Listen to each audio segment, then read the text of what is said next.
두통이 심한 편이고 진통제를 자주 먹어서 그런지 요즘은 효과가 떨어지는 듯합니다.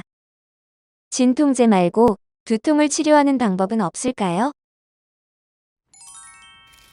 안녕하세요. 황태환 원장입니다.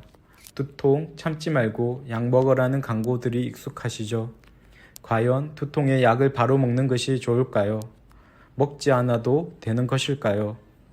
대부분 두통을 너무 참거나 반대로 진통제에 의존하는 경우가 많아 제대로 관리하지 않으면 만성 두통으로 악화될 수 있습니다. 지금부터 두통과 진통제에 대해 제대로 알려드리겠습니다.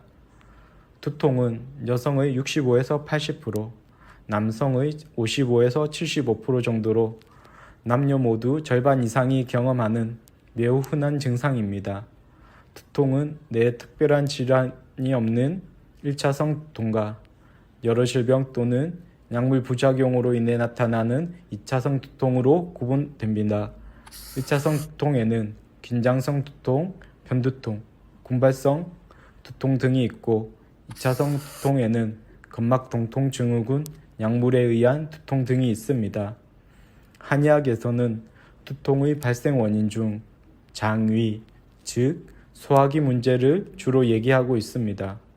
두통으로 자주 고생하는데 평소 소화가 잘 안 되거나 잘 체하거나 위염, 역류성 식도염, 과민성 대장증후군처럼 소화기 질환이 있다면 소화기 문제부터 해결하는 것이 필요합니다. 대한두통학회에서는 두통으로 인한 진통제 복용을 주 2회까지 권고합니다. 주 3회 이상 복용 시 그 자체로 두통을 악화시킨다고 경고합니다. 잦은 진통제 복용은 오히려 두통을 만성화시키고 다른 심각한 부작용을 초래할 수 있습니다. 중등도 이상의 급성 또는 만성 통증에 사용되는 마약성 진통제의 경우 중독성이 높아지고 다른 약물의 효과를 저하시킵니다.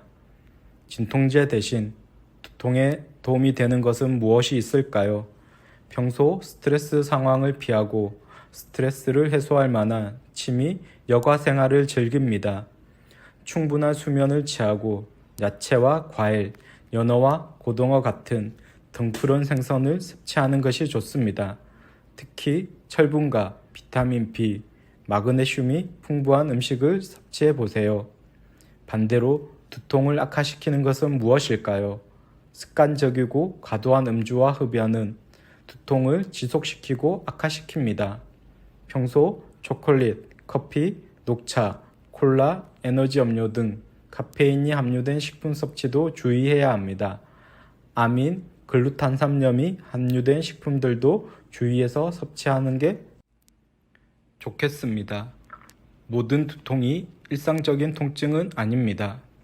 위급 상황의 신호로 두통이 나타날 수 있습니다.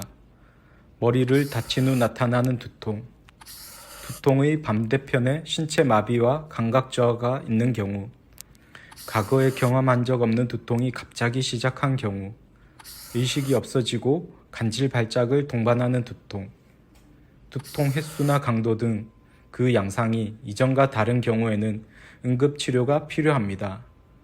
두통에는 한방치료도 도움이 됩니다. 미국 듀크대의 연구 결과 두통에는 약물보다 침치료가 효과적이라고 합니다. 미국 CBS에서도 이 같은 두통과 편두통에 대한 침치료의 효과를 소개한 바 있습니다.